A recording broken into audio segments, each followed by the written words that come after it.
আল্লাহর কসম করে বললে ভুল হবে না, এই দুনিয়ার মুসিবত, দুনিয়ার বিপদ, এটা কোনো মুসিবত নয়, এটা কোনো বিপদও নয়। চোখ দুটা যখন বন্ধ হয়ে যাবে, দুনিয়ার মুসিবত আর মুসিবত থাকবে না। আসল মুসিবত তো কিয়ামতের দিন। ওই মুসিবতের দিন দুনিয়ার কেউ আমার আপনার পাশে থাকবে না। কি হবে ওই দিনের অবস্থা? আল্লাহ তাআলা কোরআনুল কারীমের মধ্যে একটা চিত্র তুলে ধরে বলেন, ইয়াউমা ইয়াফিরুল মারউ মিন আখিহি ওয়া উম্মিহি ওয়া আবিহি ওয়া সাহিবাতিহি ওয়া বানিহি লিকুল্লি ইমরিইম মিনহুম ইয়াউমাইযিন শা'নুন ইউগনি। আল্লাহ তাআলা বলেন, কিয়ামতের দিন ভাই ভাইয়ের থেকে পলায়ন করবে। ওয়া উম্মিহি ওয়া আবিহি, পিতামাতার থেকে পলায়ন করবে। ওয়া সাহিবাতিহি ওয়া বানিহি, স্ত্রী সন্তানদের থেকে পলায়ন করবে। অথচ এই দুনিয়ায় একটা মানুষ মা বাবার চেহারা দেখলে অন্তর শীতল হয়ে যায়, সন্তানের বাবা ডাক শুনলে হৃদয়টা শীতল হয়ে যায়, স্ত্রী সন্তানের চেহারা দেখলে চক্ষু দুইটা শীতলতা লাভ করে। কিন্তু কিয়ামতের দিন কেউ কারো সাথে দেখা হোক এটা কামনা করবে না। প্রত্যেকটা মানুষ নিজের চিন্তায় বিভোর থাকবে, সকলেই চিন্তিত থাকবে। আমার আপনার নবীজিও সেই দিন চিন্তিত থাকবে। সবাই চিন্তিত থাকবে নিজের জন্য, আর নবীজি চিন্তিত থাকবেন তার উম্মতের নাজাতের জন্য। সেই দিন মানুষেরা এমনটাও আল্লাহ তাআলার কাছে বলবে, আল্লাহ, সারা দুনিয়ার সব মানুষকে জাহান্নামে দিয়ে হলেও আপনি আমাকে মাফ করে দেন। সেই দিন সকলে নিজের নাজাতের চিন্তা করবে, নিজে বাঁচার চিন্তা করবে। আর ওই দিন নবী কি করবে? একবার নবীজি দৌড়ায় চলে যাবেন হাউজে কাউসারের কাছে।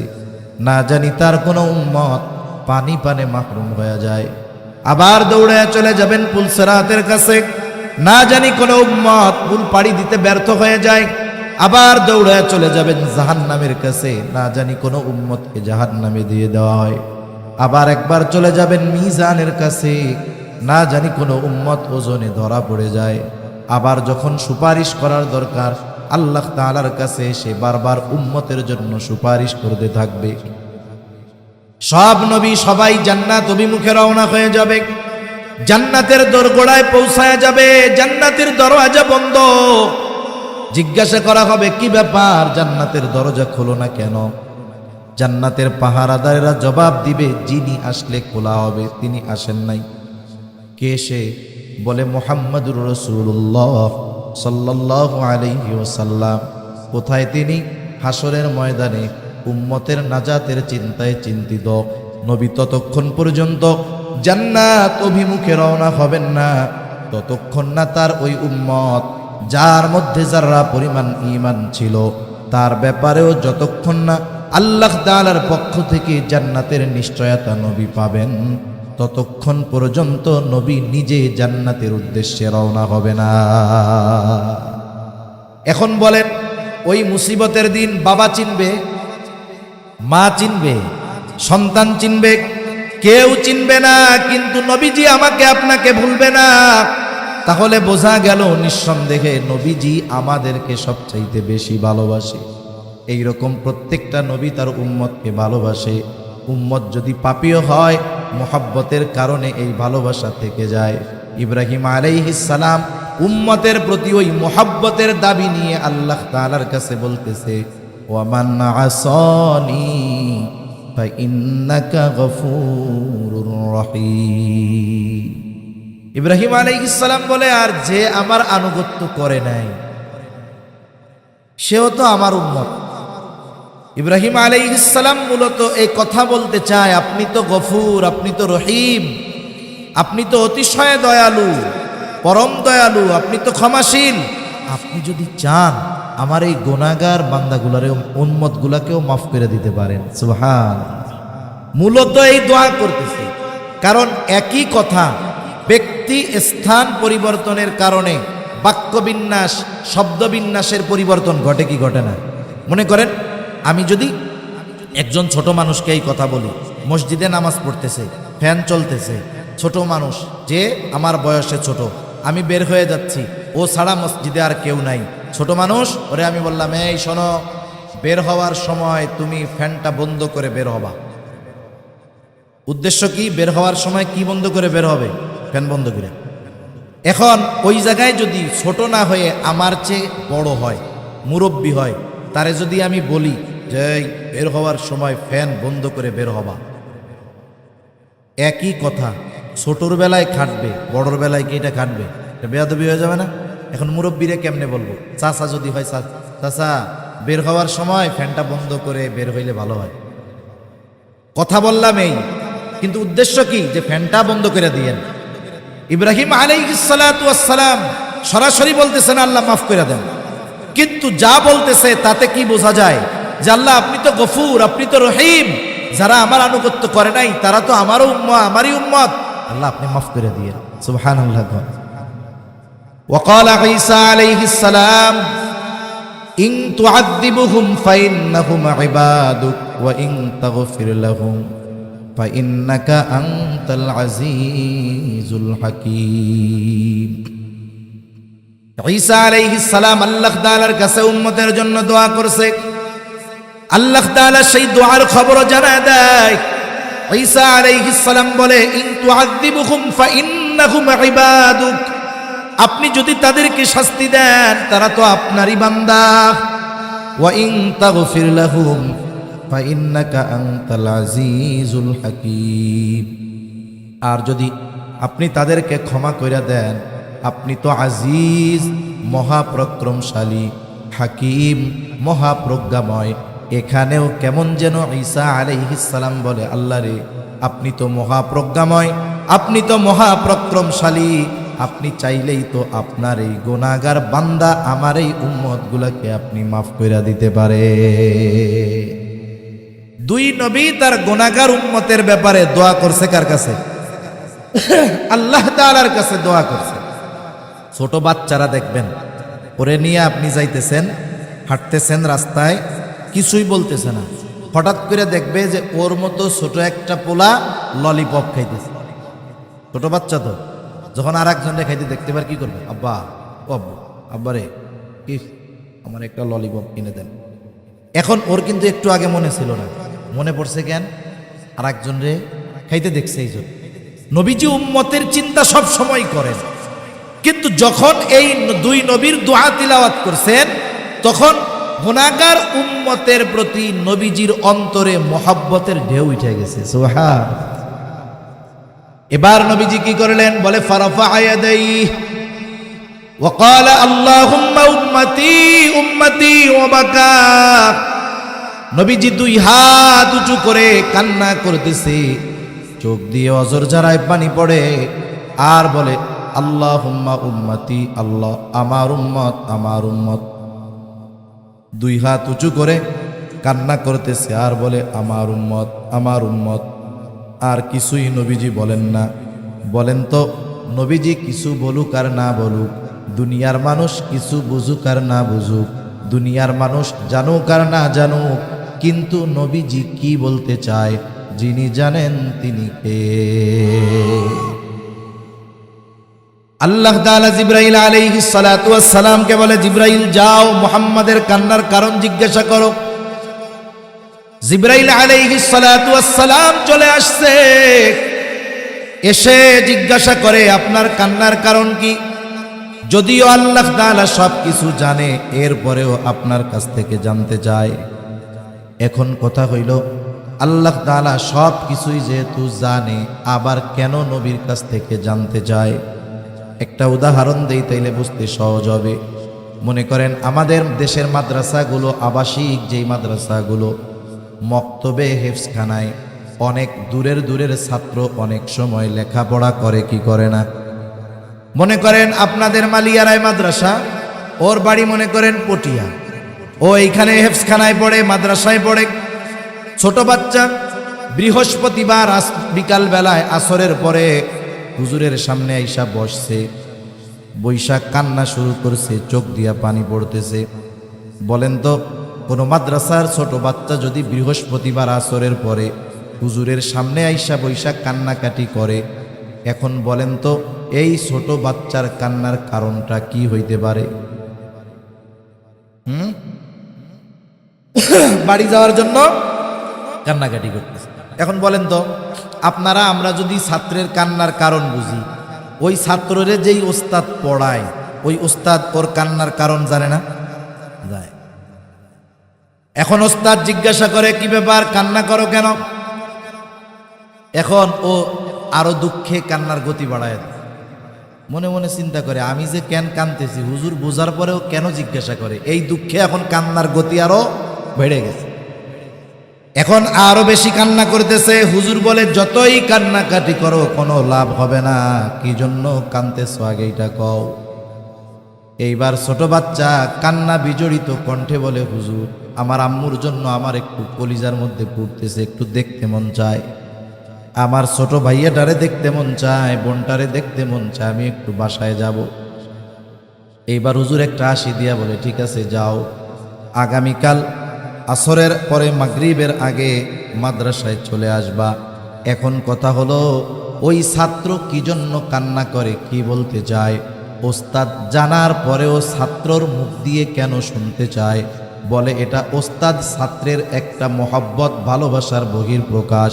তাহলে নবী কেন কান্না করে আল্লাহ তাআলা সব জানার পরেও কেন শুনতে চায়? বলে এটা হলো আমার আপনার নবীর প্রতি আল্লাহ তাআলার মহব্বতের বহির প্রকাশ। অনেক সময় অনেক কিছু জানার পরেও প্রিয়জনের মুখ দিয়ে শুনতে মনে চায়।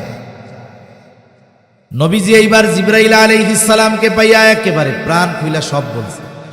যেমন দেখেন, মেরাজের সময় যখন আল্লাহ তাআলার কাছ থেকে নবীজি হাদিয়া নিয়ে ফিরছে, হাদিয়াগুলোর মধ্যে একটা কি 50 ওয়াক্ত নামাজ। এখন মুসা আলাইহিস সালাম বলতেছে, আপনার উম্মত 50 ওয়াক্ত অসম্ভব, আপনি যে কমাই নিয়ে আসেন। এখন কমাইতে কমাইতে আছে কয় ওয়াক্ত? 5 ওয়াক্ত। মুসা আলাইহিস সালাম কি বলছে, যে এইটাও ঠিকমতো পারবে না, আপনি আবার যান। নবীজি বলছে কি, আমার আর যাইতে মন চাইতেছে না, লজ্জা লাগছে। তার মানে বোঝা গেল কিছু কিছু সময় আছে আমরা জানি যে ওনার কাছে গেলে কাজ হবে, কিন্তু ওনার সম্মান, ওনার মর্যাদার দিকে তাকিয়ে ওনার কাছে বলতে একটু ইতস্ত বোধ হয়। কিন্তু আমি এটাও জানি যে আমি কি বলতে চাই উনি সেটা জানে, ঠিক কিনা বলে? কথার কথা এটা আমি কেমনে বুঝবো? মনে করেন এক যুবক বিবাহ করতে চায়। যুবক কি চায়? বিবাহ করতে চায়। এখন বাড়ি খালি বিয়ের ফজিলত শোনায়, বাপরেও শোনায়, মারেও শোনায়, বিয়ার ওয়াজ টোয়াজ শোনায়। মাঝে মধ্যে কয়, চুল দাড়ি সব পাইকা গেল রে, কপালে মনে হয় নাই। এখন এইরকম 2-4 কথা শ্রবণ করবার পরে বাবা যদি অন্য রুম থেকে যদি শুনে, তাহলে বাপ বুঝতে পারবে না মূলত ছেলে বিয়ে করতে চাইতেছে। এখন বাপও বুঝে ছেলে বিবাহ করতে চায়। এখন এই ছেলে বাবার কাছে গিয়ে নিজের বিবাহের কথা বলতে লজ্জা পাবে কি পাবে না?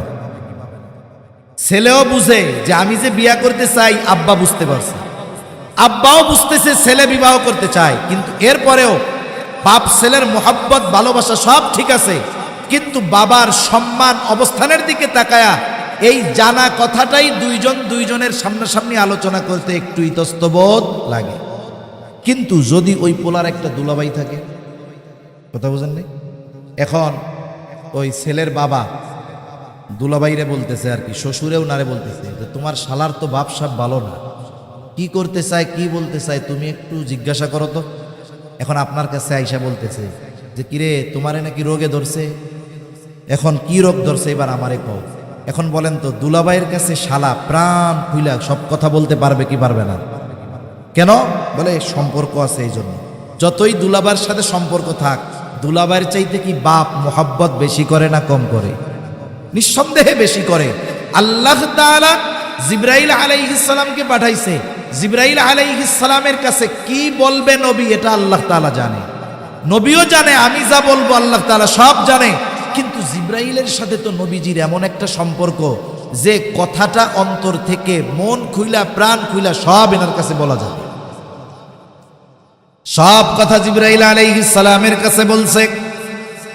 জিবরাইল আলাইহিস সালাতু ওয়াস সালাম আল্লাহ তাআলার কাছে গিয়ে বলে, আল্লাহ আপনার হাবিবের কান্নার কারণ হইল তার উম্মতের চিন্তায় তিনি কান্না করেন। আল্লাহ তাআলা সব কথার জবাব এক কথা দিয়ে জানায় দিলেন যে যাও মুহাম্মদকে গিয়ে জানায় দাও আমি অচিরেই তাকে তার উম্মতের ব্যাপারে সন্তুষ্ট করব, আমি তাকে তার উম্মতের ব্যাপারে অসন্তুষ্ট করব না। সেই জন্য নবীজি যখনই সুযোগ পাইতেন উম্মতের ব্যাপারে আল্লাহ তাআলার কাছে বলতেন। মেরাজে গেছেন, নিজের জন্য নিজের পরিবারের জন্য বলেন নাই, ওইখানে গিয়েও আমার আপনার নবী আমাদেরকে ভুলে যান নাই। এই নবীর উম্মতের প্রতি এমন দরদ, উম্মতের দ্বারা আঘাতপ্রাপ্ত হওয়ার পরেও তাদের ব্যাপারে তিনি বরদোয়া করেন নাই।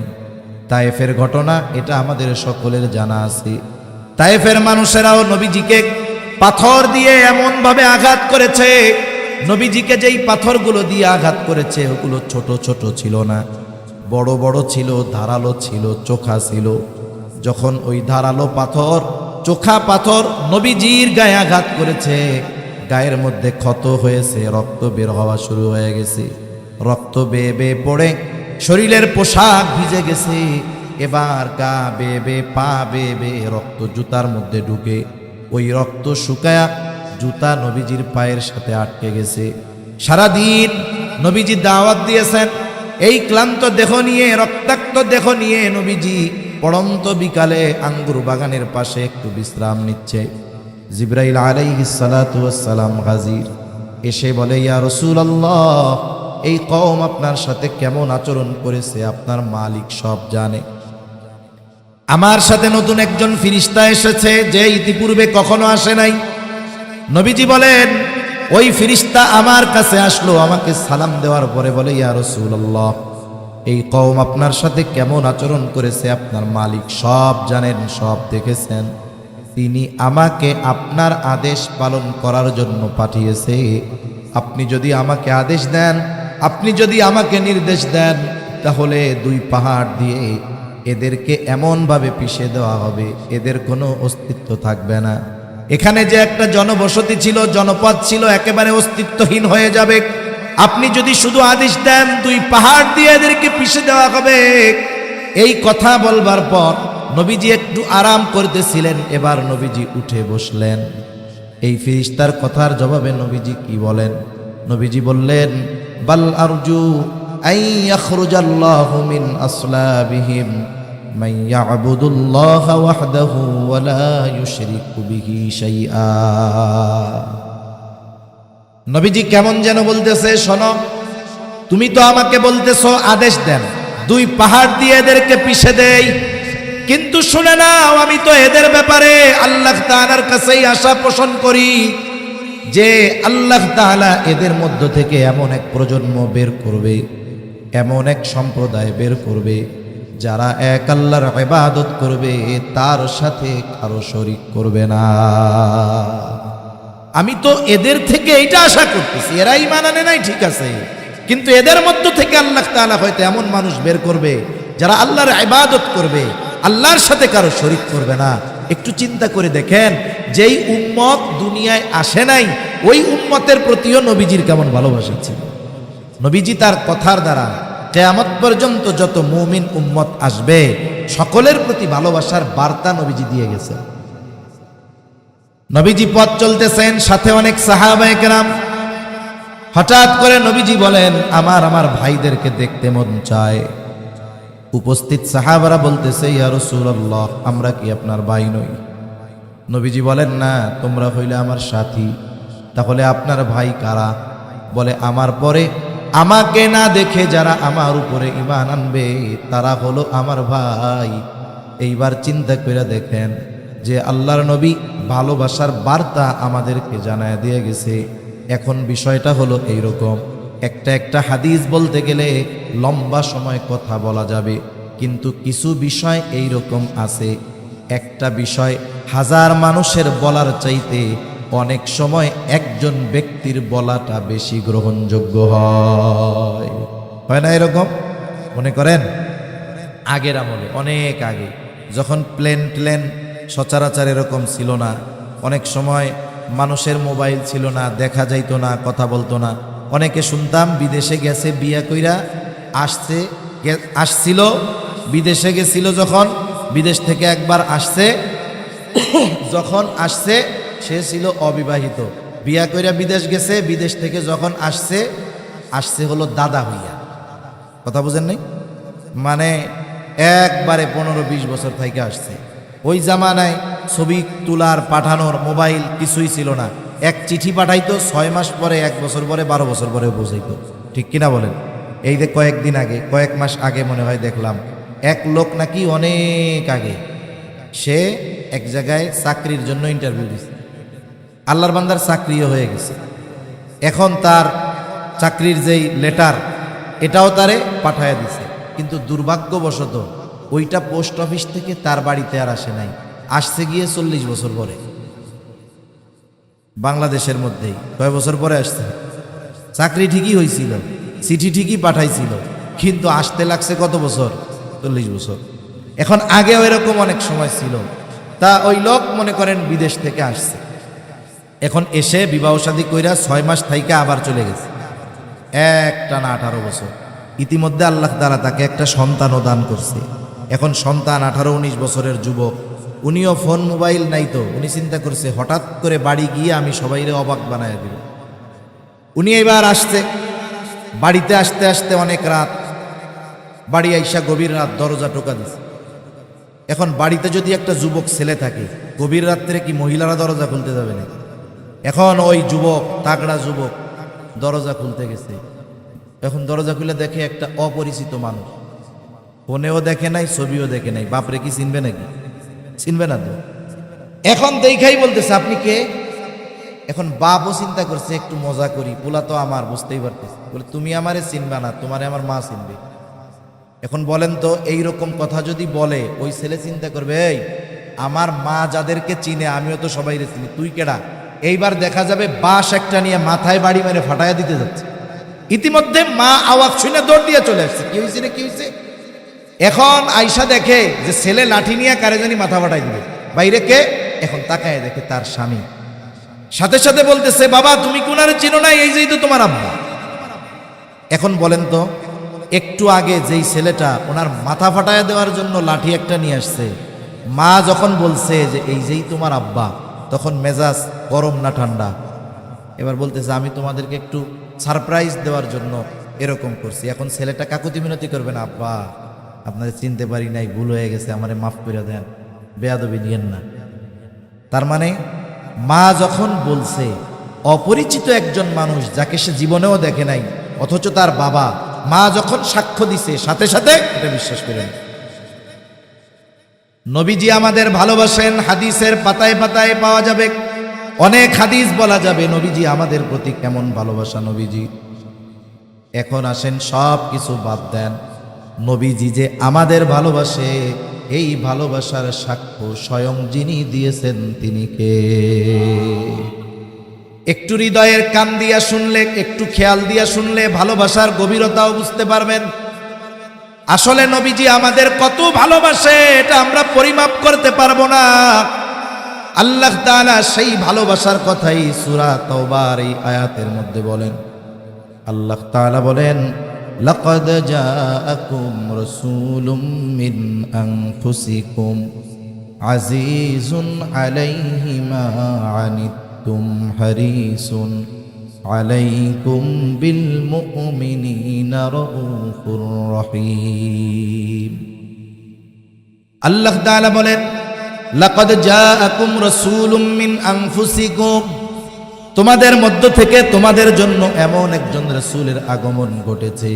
কেমন সেই রাসূল? আল্লাহ বলতেছেন, 1 নাম্বার আল্লাহ তাআলা বলেন, আজিজুন আলাইহি মা আনিতুম, তোমাদের জন্য যেটা কষ্টের সেটা তারও জন্য কষ্টের। নবী হলেন সমব্যথী, আজিজ। অনেক সময় বলে না, ও আমার আজিজ, মানে সম্পর্কটা এরকম, বন্ধুত্বটা এরকম যে বন্ধুর যদি কষ্ট হয় আর এক বন্ধুও সেই কষ্টটা অনুভব করে।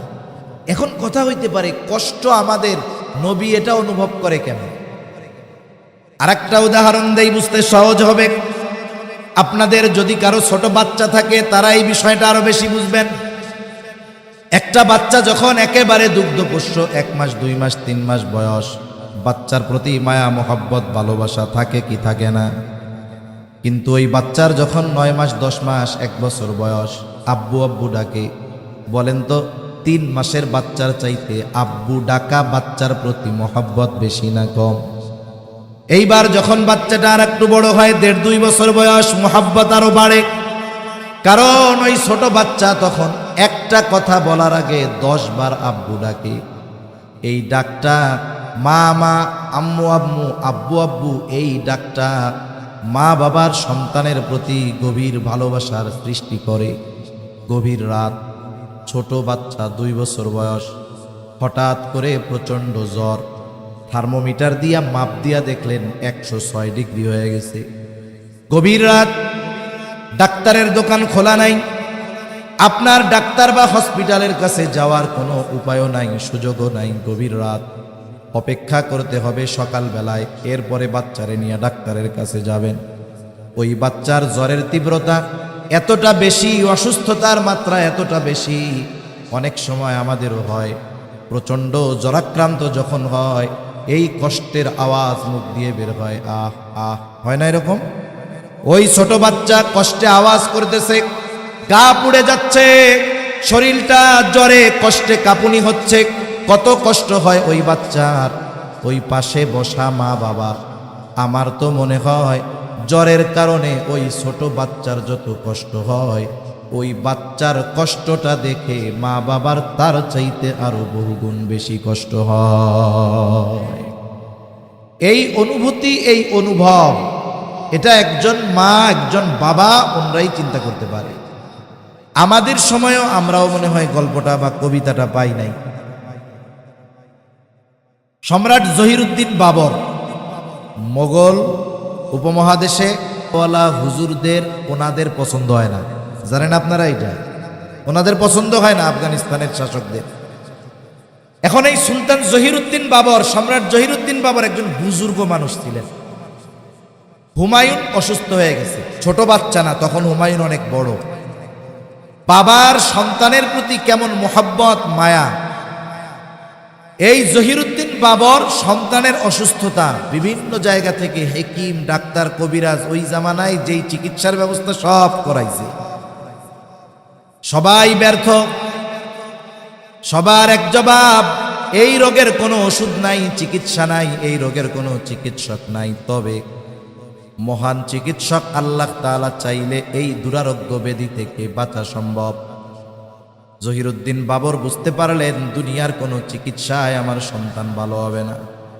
সন্তানের মোহাব্বত, জহিরুদ্দিন বাবর আল্লাহ তাআলার কাছে দোয়া করা শুরু করছে, আল্লাহ আপনি আমার সন্তানের অসুস্থতা আমাকে দেন, আমার হায়াতটা তাকে দিয়ে দেন।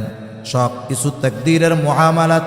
ইতিহাস বলে কি হলো, ধীরে ধীরে হুমায়ুন সুস্থ হয়ে উঠল, বাবর শয্যাশায়ী হয়ে গেল, শয্যায় শুয়ে পড়ছে, এখন অসুস্থ হয়ে গেছে। কিন্তু জহিরুদ্দিন বাবর সন্তানের সুস্থতায় এতটা আনন্দিত হয়েছে, সে তার অসুস্থতায় কোনো কষ্ট সে অনুভব করে না। সেই জন্য সন্তানের কষ্ট মা বাবা অনুভব করে কেন? বলে মোহাব্বতের কারণে, ভালোবাসার কারণে। এখন নবী তো আমাদেরকে মা বাবার চাইতে বেশি ভালোবাসে, এই জন্য উম্মতের কষ্ট হবে, এটা নবীর জন্য কষ্টকর।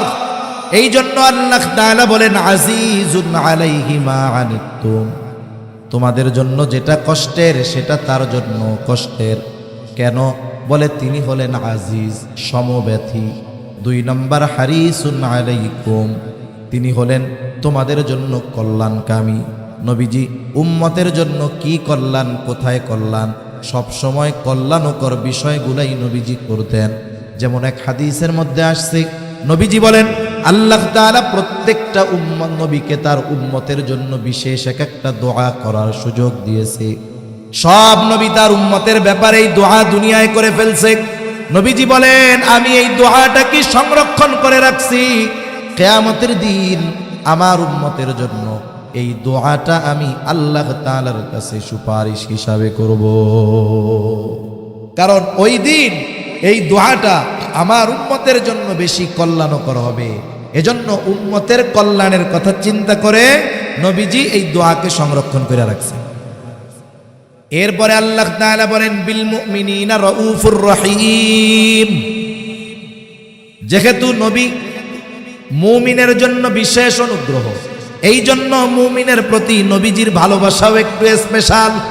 ওই যে শুরুতে বলছিলাম আল্লাহ তাআলা বলেছেন লাকাদ মান্নাল্লাহু আলাল মুমিনিন, মুমিনদের উপরে আল্লাহ তাআলার বিশেষ অনুগ্রহ যে ইদবাআসা ফীহিম রাসূলাম মিন আনফুসিহিম, যে তিনি তাদের মধ্য থেকে তাদের জন্য একজন রাসূল প্রেরণ করেছেন।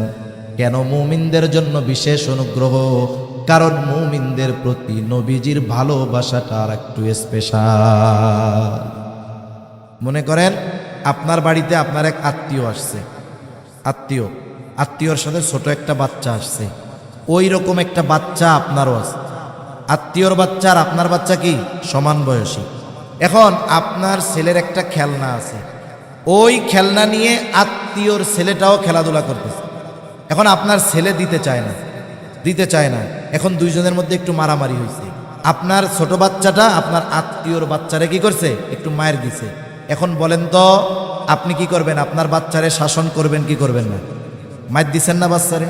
মায়ের দিছেন ঠিক, এর দ্বারা কি এই উদ্দেশ্য নাকি যে আত্মীয়র ওই ছেলের চাইতে আপনি আপনার ছেলেকে কম ভালোবাসেন? বিষয়টা কি এই?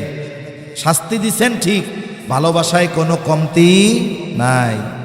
রাসূল আকরাম সাল্লাল্লাহু আলাইহি ওয়াসাল্লাম, সবাই উম্মত, সবার প্রতি ভালোবাসা আছে, কিন্তু যেই উম্মত মুমিন তার প্রতি নবীজির ভালোবাসা স্পেশাল। সুবহানাল্লাহ। ওই ভালোবাসার কথা প্রকাশ করতে গিয়ে আল্লাহ তাআলা বলেন এই রাসূল মুমিনদের ব্যাপারে হলেন বিল মুমিনিনা রাউফুর রহিম, মুমিনদের ব্যাপারে তিনি রউফ, তিনি রহিম। আল্লাহ তাআলার অনেকগুলো গুণবাচক নাম আছে, এই নামগুলোর মধ্যে অন্যতম দুইটি নাম হলো রউফুর রহিম। দুনিয়ার কোনো মানুষ, দুনিয়ার কোনো মাখলুক রউফুর রহিম হতে পারে না। বুঝে থাকলে একটু জবাব দিবেন, রউফুর রহিম কে? আরো জোরে বলেন না কে? রউফ অতি সদয়, রহিম পরম দয়ালু একমাত্র আল্লাহ।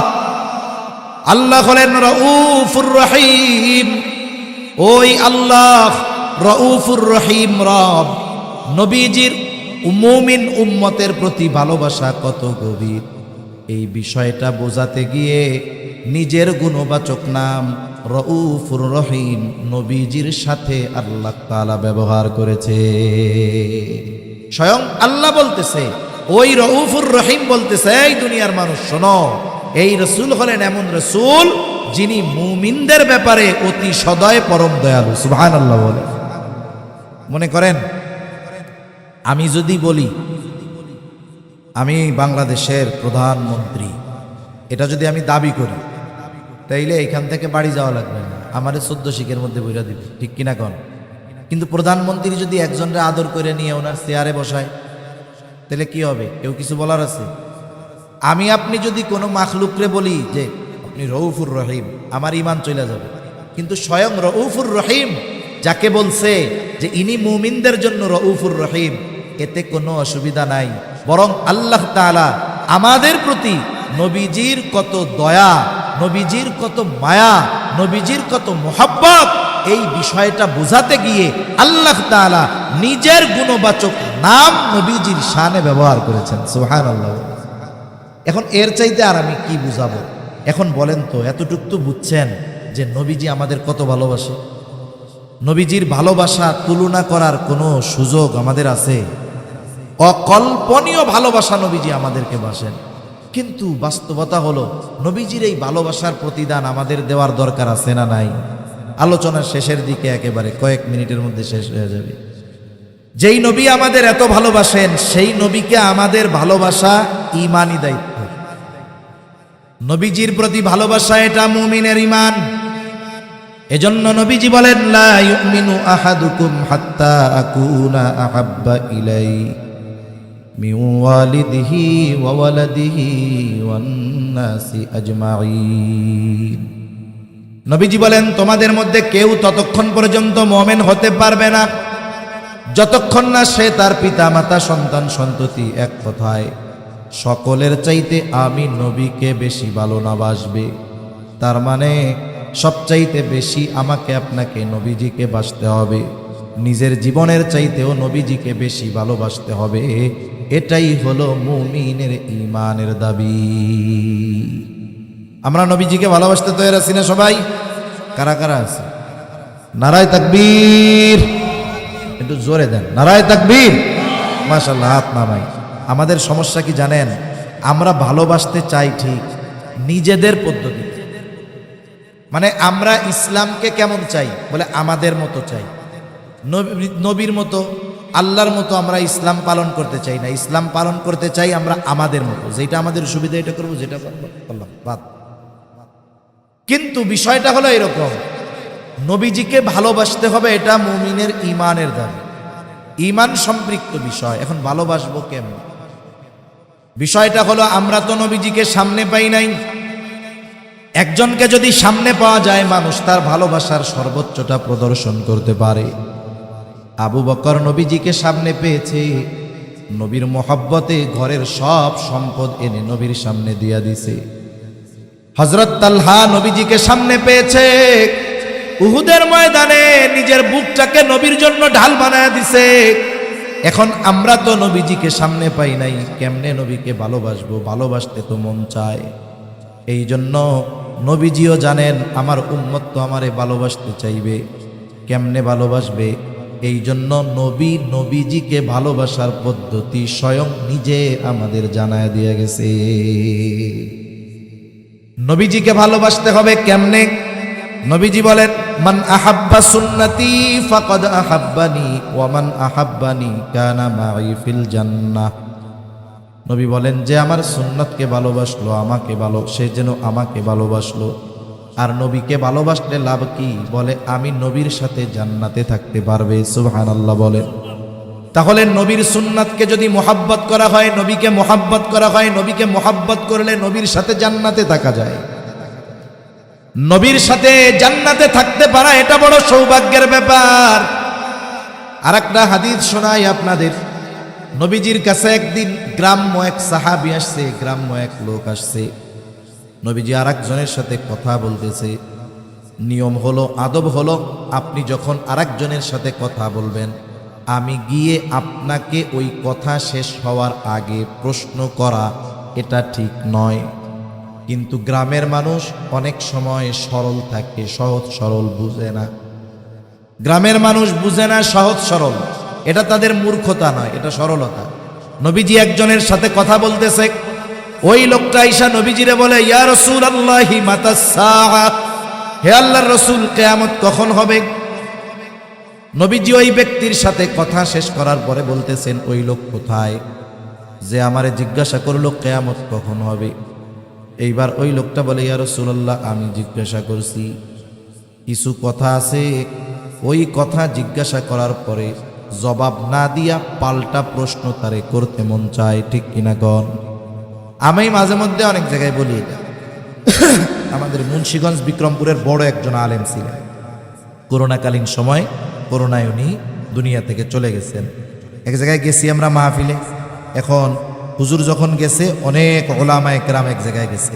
স্বাভাবিক, একজন শীর্ষস্থানীয় আলেম যদি কোথাও যান, ওলামায়ে কেরাম যখন যায়, বিভিন্ন বিষয়ে পরামর্শ করেন, আলোচনা করেন, পরামর্শ নেন। যেই মজলিসে আওয়াম থাকে না, সাধারণ মানুষ থাকে না, ওলামায়ে কেরামের মজলিসই হয়। তা হজরতের সাথে অনেক আলেম একসাথে বসে আলোচনা করতেছে, বিভিন্ন বিষয় জানা হচ্ছে, উনিও দিক নির্দেশনা দিচ্ছেন। আর গেটের মধ্যে একজন তালিবুল ইলমরে দাঁড়া করায় দেওয়া হয়েছে যে, শোনো, এখন যদি কেউ হুজুরের সাথে কেউ দেখা করতে চায়, সাধারণ পাবলিক, বলবা যে আধা ঘন্টা পরে, একটু পরে। এখন ও দরজায় আটকায় দাঁড়ায় আছে। এক লোক বাহির থেকে ধুমধাম করে দরজার মধ্যে আওয়াজ করতেছেন, এই কিরে কিরে, দরজা খোলেন, খুব জরুরি আছে, হুজুরের সাথে আমার দেখা করতেই হবে। এখন ওই লোকের কথা আর দরজার আঘাতের আওয়াজ হজরতের কানে গেছে, আমরাও সবাই ওইখানে আছি। এখন বলতেছে কে? তালিবুল ইলম বলে, হুজুর, এক লোক খুব পিড়াপিড়ি করতেছে, আপনার সাথে তার দেখা করতেই হবে, খুবই জরুরি, খুব ইম্পর্টেন্ট বিষয় হুজুর, দেখা করতেই হবে। হুজুরও মনে করছে হয়তো অতি জরুরি বিধায় এই জন্য এরকম করতেছে, বলে আসতে দাও। এখন লোকটা আসছে। অনেক সময় মানুষের চেহারা দেখাই বোঝা যায় যে এ আসলে নামাজ কালাম পড়ে কিনা, কারণ নামাজি মানুষ তার পরিচ্ছন্নতা সবকিছু ভিন্ন থাকে, ঠিক কিনা কোন। এখন ওই লোক আইসা হুজুরের সামনে বসছে, বলে হুজুর আমার খুব গুরুত্বপূর্ণ একটা বিষয় আপনার কাছে জানার দরকার, এলাকার কোনো হুজুর জবাব দিতে পারে নাই। কি গুরুত্বপূর্ণ বিষয়? এখন বলতেছে হুজুর রসুল সাল্লাল্লাহু আলাইহি ওয়াসাল্লামের শ্বশুর শাশুড়িগুলো সবার নাম আমার জানার দরকার। সুন্দর গুরুত্বপূর্ণ প্রশ্ন না? কবরে রাখার পরে এই জায়গার থেকে 2-4টা জিজ্ঞাসা করবে, তো কি বলেন? জিজ্ঞাসা করবে। হুজুরও তো বিচক্ষণ মানুষ, বলে তোর জবাব দিব, তুই আগে আমারে দোয়াই খুনুক শুনি। এই যেই বলছে কয়েকজন আলেমের ঘাড়ের উপরে পাড়া দিয়ে এক দৌড়ে ঘর থেকে সে বের হয়ে গেছে। এখন বলেন ও যে প্রশ্ন করছে, ওর যে অবস্থা, ওর যে ভাবভঙ্গি, ওইটা জানলেও জবাব দেওয়ার আগে ওকে পাল্টা প্রশ্ন করার জরুরি হয়ে গেছে, ঠিক কিনা কোন। তা ওই গ্রাম্য সাহাবী নবীজিকে প্রশ্ন যে করছে, প্রশ্নের ভাবটা একটু ভিন্ন রকম ছিল। ভাবটা কিরকম? বলার দ্বারা অনেক সময় অবস্থা বোঝা যায় আর। তা উনি প্রশ্নটা এমনভাবে করছে যে ওনার বাপ, উনি গাঠি গুঠি নিয়ে কেয়ামতের জন্য রেডি হয়ে আছে, কিন্তু কেয়ামত আসতেছে না। বুঝেন নাই? উনি কেয়ামতের জন্য রেডি, কিন্তু কেয়ামত আসতেছে না। যেমন আপনারা যখন কেউ ঢাকা যান, ঢাকা যখন যাবেন টিকিট কিছু কাটেন নাই, গেছেন বাস কাউন্টারে, গরিবুল্লাহ শাহ মাজারের ওই জায়গায় বা জিসি মোড়ে গেছেন, আপনি কাউন্টারে ঢুকলেন, ইউনিক কাউন্টারে ঢুকছেন, ঢুকে কি জিজ্ঞাসা করেন? ভাই ঢাকার বাস আসবে কখন? ঠিক না? ঢাকার বাস কখন আসবে? উনি বলল যে 11টার সময় আসবে। আপনি একটা টিকিট করলেন যে আমারে ঢাকার একটা টিকিট দেন। এখন আপনাকে একটা টিকিট দেওয়া হইল, 11টা বাজে, 11:30 বাজে, এখনো বাস আসে না। বিরক্ত হয়ে গেছেন না? যাওয়ার জন্য আপনি রেডি না? এখন আপনি গিয়ে তারা আবার জিজ্ঞাসা করতেছেন, ও ভাই বাস কখন আসবে? দেখেন টিকিট কাটার আগে কিন্তু একই কথা বলছিলেন, বাস কখন আসবে। এখন টিকিট কাটার পরেও একই কথা বলতেছেন, বাস কখন আসবে। কিন্তু বলেন তো, সময়ের পরিবর্তনের কারণে যদিও কথা এক, কিন্তু উদ্দেশ্যের পার্থক্য আছে না নাই? প্রথমবার আপনি শুধু খবর জানতে চাইছেন যে বাসটা কখন আসবে, সময়টা জানার দরকার। দ্বিতীয়বার আপনি সময় জানতে চান নাই, দ্বিতীয়বার মূলত কি বলতেছেন, এই মিয়া বাস আসার কথা 11টার সময়, আমি বসে আছি এই জায়গায়, বসতে বসতে মাজা ব্যথা হয়ে গেল, বাস এখনো আসে না কেন? মূল কথা তো এইটা নাকি? কিন্তু বলছেন কি বাস কখন আসবে, কিন্তু বলার ভঙ্গিটা ভিন্ন। এই ভঙ্গির দ্বারা কি বোঝা যায় যে আপনি তারে উল্টা শাসাইতেছেন, এখনো বাস আসে না কেন। তা ওই গ্রাম্য সাহাবীর বলার ভাবটা ওই রকম যে উনি কেয়ামতের জন্য রেডি, কিন্তু কেয়ামত আসতেছে না। এই জন্য নবী, যেমন অনেক সাহাবীর প্রশ্ন এরকম আছে, ইয়া রাসূলুল্লাহ কেয়ামত কখন হবে? যেমন হাদিসে জিবরিলের মধ্যে প্রশ্ন করছে কেয়ামত কখন হবে, নবীজি তখন জবাব দিছেন যে ব্যাপারে প্রশ্নকারীর চাইতে আমি বেশি জানি না। এরপরে কিছু আলামত জানতে চাইছেন, আলামতগুলো বলছেন। তাহলে বোঝা গেল একই প্রশ্ন, দেখেন ব্যক্তি, অবস্থা, বলার ভঙ্গিমার পরিবর্তনের কারণে জবাবের ভিন্নতা আসে। এখন যদি জানতে চাইতো তাইলে তো উনি বলতেন যে কেয়ামত কখন হবে, এটা আল্লাহ তাআলা ভালো জানে। কিন্তু বলার ভঙ্গি কি, যে উনি কেমন যেন রেডি, কিন্তু কেয়ামত আসতেছে না। এই জন্য নবীজি তাকে পাল্টা প্রশ্ন করলেন, মা আদাত্তা লাহা, তুমি কিয়ামতের জন্য কি পাথেয় সংগ্রহ করেছো? সহজ সরল মানুষ, সহজ জবাব, আমি আল্লাহ এবং তার রাসূলকে ভালোবাসি। নবীজি বললেন, আল মারউ মা মান আহাব্বা। চিন্তা করেন প্রশ্ন ছিল কি আর জবাবের শেষটা হইল কি। এইবার লোকটা বাড়ির পথে হাঁটা ধরছে। হযরত আনাস রাদিয়াল্লাহু তাআলা আনহু বলেন, নবীজির মুখে এই কথা শ্রবণ করবার পর আমরা এতটা খুশি হয়েছি যে ইসলাম গ্রহণের পরে আর কোনো কথার দ্বারা আমরা এতটা খুশি হই নাই।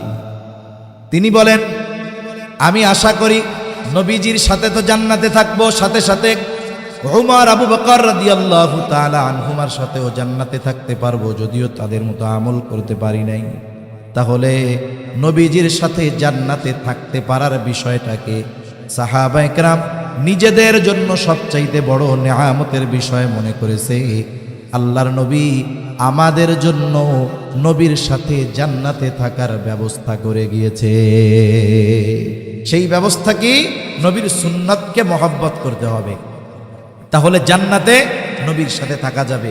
এখন কথা হইল, অফারটা তো জান্নাতে, আগে তো জান্নাতে ঢুকতে হবে, ঠিক কিনা বলেন? অফারের খবর তো পাইলাম, কিন্তু এখন সেই অফার যদি ভোগ করতে চাই জান্নাতে ঢোকা লাগবে। এখন জান্নাতে ঢোকা যাবে কেমনে? নবীজি বলেন, কুল্লু উম্মতি ইয়াদখুলুনাল জান্নাতা ইল্লা মান আবা, আমার সব উম্মত জান্নাতে প্রবেশ করবে, আবা উম্মত ছাড়া। জিজ্ঞাসা করা হলো, ইয়া রাসূলুল্লাহ, আবা উম্মত কারা? নবীজি বলেন, মান আতাআনি দাখালাল জান্নাহ ওয়া মান আসানি ফাকাদ আবা, যারা আমার আনুগত্য করবে সে জান্নাতে প্রবেশ করবে, আর যে আনুগত্য করবে না, আবা উম্মত, সে জাহান্নামে যাবে। তাহলে দুই হাদিসকে যদি একত্রিত করা হয়, সারমর্ম মূল কথা হলো, নবীর সুন্নতকে মুহাব্বতের সাথে যারা অনুসরণ করবে তারা জান্নাতে যাবে এবং নবীর সাথে থাকবে। সুবহানাল্লাহ গণ। আর নবীর অনুসরণের মাধ্যমে কিন্তু আল্লাহর ভালোবাসা পাওয়া যায়। আল্লাহ তাআলাও বলেন, কুল ইন কুনতুম তুহিব্বুনাল্লাহ ফাত্তাবিউনি ইউহিব্বুকুমুল্লাহ। যারা আল্লাহকে ভালোবাসতে চায় তারা কি করবে? আল্লাহ তাআলা বলেন, আপনি বলেন, ইন কুনতুম তুহিব্বুনাল্লাহ, তোমরা যদি আল্লাহকে ভালোবাসতে চাও তাইলে কি করবা? আল্লাহ শিখায় দেন, আপনি বলেন ফাত্তাবিউনি, আমার অনুসরণ করো। তাহলে নবীর অনুসরণ করলে কাকে ভালোবাসা হয়? জোরে বলেন। কিন্তু আল্লাহ বলেন, হাবিব রে, আপনার অনুসরণ করলে আমাকে ভালোবাসার চিন্তা তাদের করা লাগবে না। আপনি জানায় দেন, আপনার সুন্নাতের অনুসরণ যারা করবে, ইউহিব্বুকুমুল্লাহ, স্বয়ং আল্লাহ তাআলা তাদেরকে ভালোবাসবে। তাহলে নবীর সুন্নাতের অনুসরণ করার মাধ্যমে আল্লাহর ভালোবাসা পাওয়া যায়। সুবহানাল্লাহ গণ। আল্লাহর ভালোবাসা পাইলে লাভ কি? হাদিসের মধ্যে আসছে, নবীজি বলেন, যখন আল্লাহ তাআলা কাউকে ভালোবাসে, জিবরাইল আলাইহিস সালামকে ডাক দিয়ে বলে, ও জিবরিল, দুনিয়ার অমুককে আমি আল্লাহ ভালোবাসি, তুমিও ভালোবাসো। আল্লাহ যাকে ভালোবাসবে জিবরাইল তাকে ভালোবাসবে না, এটা হতে পারে না। এইবার জিবরাইল আসমানের ফেরেশতাদের মধ্যে ঘোষণা করে দেয়, এই শোনো, আল্লাহ তাআলা দুনিয়ার অমুককে ভালোবাসে, আমিও তাকে ভালোবাসি, তোমরাও তাকে ভালোবাসো। চিন্তা করে দেখেন, এই দুনিয়ার অনেক মানুষ এমন আছে, দুনিয়ার মানুষ তাদেরকে চিনে না, তারা সেলিব্রিটি না, দুনিয়ার কেউ তাদেরকে হয়তো চিনে না, কিন্তু ওই মানুষগুলো আসমানের সেলিব্রিটি হয়ে গেছে। আমাদের আলোচনা দুনিয়ার মধ্যে দুনিয়ার মানুষ করে, আর ওই ধরনের মানুষের আলোচনা আসমানের ফেরেশতারা করে। সুবহানাল্লাহ। নবীজি বলেন, এবার যখন আসমানের বাসিন্দারা তাকে ভালোবাসতে শুরু করে, আল্লাহ তাআলা দুনিয়ার মানুষের অন্তরের মধ্যে ওই ব্যক্তির গ্রহণযোগ্যতা আর ভালোবাসা পয়দা করে দেয়। সুবহানাল্লাহ বলেন। উদাহরণ দিলে অনেক দেওয়া যাবে। এই চট্টগ্রাম পটিয়ার কৃতি সন্তান আপনাদের কাছের তৈয়ব সাহেব রহমাতুল্লাহি আলাইহি, বলেন তো, নামটা শুনলে অন্তরের মধ্যে একটা শ্রদ্ধাবোধ আসে কি আসে না? নামটা শুনলে একটা শ্রদ্ধাবোধ আসে, একটা মোহাব্বত কাজ করে। মুফতি আজিজুল হক রহমাতুল্লাহি আলাইহি পটিয়া মাদ্রাসার বানী, নামটা শুনলে অন্তরের মধ্যে ভালোবাসা জাগ্রত হয় কি হয় না? কত বছর আগে মারা গেছে, অনেক মুরব্বীরাও হয়তো তাকে দেখতে পারে নাই, অনেক এই প্রজন্ম তাকে দেখে নাই, না দেখুক তাতে কি, কিন্তু নামটা শুনলে মোহাব্বত ভালোবাসা অন্তরে আসে কি আসে না? কেন আসে? ওনার পোলাপান, ওনার আত্মীয় স্বজন তো আমাকে আপনাকে চা খাওয়ায় নাই, খোবাইব সাহেব আমাদের দাওয়াত দিয়ে চা খাওয়াইয়া কয় নাই যে আমার আব্বারে একটু ভালোবাসেন। এখন কথা হইল, এরপরেও তাদের গ্রহণযোগ্যতা ভালোবাসা আমাদের মধ্যে কেন? বলে আসমানের মালিকের ভালোবাসা যখন পাওয়া গেছে, দুনিয়ার মানুষের ভালোবাসার গ্রহণযোগ্যতা আল্লাহ তাআলা দিয়ে দিয়েছে। সর্বশেষ কথা একটু চিন্তা করেন, এই কথাটুকু নিয়ে ভাইবেন। শেষ কথা, আমার জীবনটাকে সাজাবো কেমনে? হায়াত খুব অল্প, আমাদের সকলকে চলে যেতে হবে। এই জন্য বুদ্ধিমান হলো সেই ব্যক্তি যে নিজে আখেরাতের পাথেয় সংগ্রহ করে ওই সফরের জন্য প্রস্তুত থাকে। শেষ একটা কথা বলে আলোচনা শেষ করি। বাংলাদেশের প্রত্যেকটা মসজিদে একটা লাশের খাটিয়া থাকে, ঠিক না? ওই খাটিয়ায় একদিন আমাকে আপনাকে উঠতেই হবে, কোনো সন্দেহ নাই। আমাকে আপনাকে মরতেই হবে, কোনো সন্দেহ নাই। একটু হৃদয় দিয়ে চিন্তা কইরেন, একটু ভাইবেন, যেই কথাগুলো যেটা বলি একটু চিন্তা কইরেন। আমি আপনি যখন দুনিয়া থেকে চলে যাব, মারা যাব, আল্লাহ না করুক এইখানে যদি কেউ মারা যায়, এইখানে যদি কেউ মারা যায়, তার লাশটা কিন্তু বাকি রাত যেই বিছানায় সে গত রাত্রে ঘুমায়াছিল ওই বিছানার মধ্যেও তার লাশটা উঠাবে না, ঠিক কিনা বলেন? মারা গেলে লাশটা বাহিরে রাইখা দিবে, সর্বোচ্চ বারান্দার মধ্যে নিচে ফালায়া রাখতে পারে। স্ত্রী বলবে না যে তার জন্য তো বিছানা করে বসেছিলাম, দুনিয়া থেকে তো চলেই গেল, আজ রাতটা তার বেডরুমেই খাটের উপরে লাশটা থাক, রাখবে নাকি?